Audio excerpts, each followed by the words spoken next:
Казакстанда Ноорузду майрамдоо 14-нен 23-үнө чейинки 10 күнгө созулат. Норуз амал майрамынан башталат. Бул күндүн башкы белгиси көрүшү салты. Батыс өңірінде әсіресе Маңғыстауда 14 Наурыз басталат, амал мерекесі деп. Батыш аймагында өзгөчө Маңгыстауда 14-ндө амал майрамы деп бир жума мурун башталат. Амал күнү Абай Кунанбаев айткандай, кырдын эли ойдун элине барып аралашып, кучакташып, көрүшүп, өз таарынычтарын унутуп кечирүү дейт ушул кезеңде. Көрүсүп, өз реніш өкпелерин унутуп кечирүү кезеңи дейді. Осы кезеңде.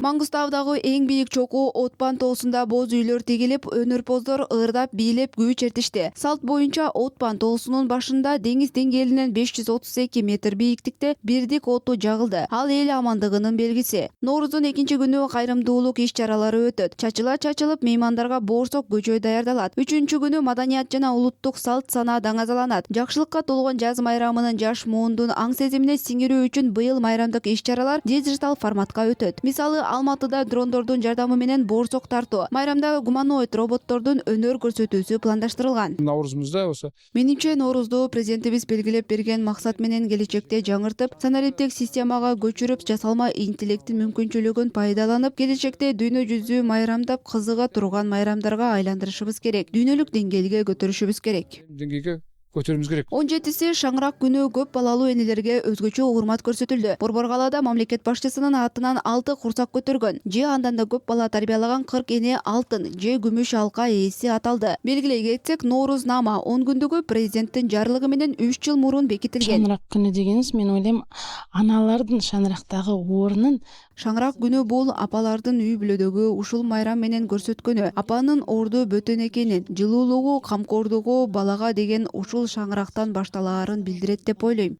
Өскөндөгү камкорлук осудан билинетин деп ойлойм. 18-и улуттук кийим күнү. Улуттук музейде өткөн тегерек столду салттуу кийим үлгүсүнүн тарыхый өнүгүүсү жана анын азыркы коомдогу символикалык мааниси талкууланды. Этнограф Бүлбүл Капкызы өз колу менен саймалап тиккен казактын улуттук кийимдерин жеке-жеке тааныштырып, маани-маңызды тереңинен түшүндүрдү. Кызыл жазын, кубанычтын өңү. Ошондуктан казактар жаштыгы менен коштошуп, кубанычы менен ортоктош деп кызыл көйнөк менен кыз баласын узаткан. Мына өгө алдыңкы чач жабары. Бул болсо желеги үстүнө жабылган. Ал эми бул жолу сулама деп айтылат. Бул кыздын жолу. Тегерек столдун алкагында атайын көргөзмө да уюштурулду. Көпчүлүк бул экспозициядан 19-кылымда жашаган казактардын турмуш тиричилигинен кабар берген 7 түрдүү сырткы кийим жана баш кийимге күбө болду. Нооруздун кийинки күнү жаңылануу күнү. Казакстандыктар байыртадан тамырланган салт санааларды жаңы заманга ылайыкташтырууга умтулушат. Муну өзгөчө улуттук кийим үлгүсүнөн байкоого болот. Улуттук ою чиймелер менен кооздолгон салттуу үлгүдө тигилген кийим брендтери калыптанган. Ноорuz улуттук спортту даңазалайт. Астанада Ноорuz майрамына карата 18 000 бала чүкө ойноду. Балдар атайын оюн зоок аркылуу сапка тизилип, чүкөнү алышы формасын жана алтын сака жазуусун чагылдырышты. Ар кандай бий элементтерин көрсөтүп, көрүүчүлөргө өзгөчө таасир калтырышты. Бүгүнкү жүргүзүүчү ол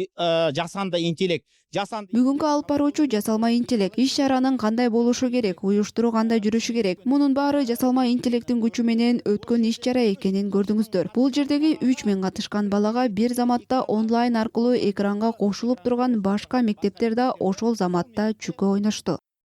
Асыгын ойнап кетти.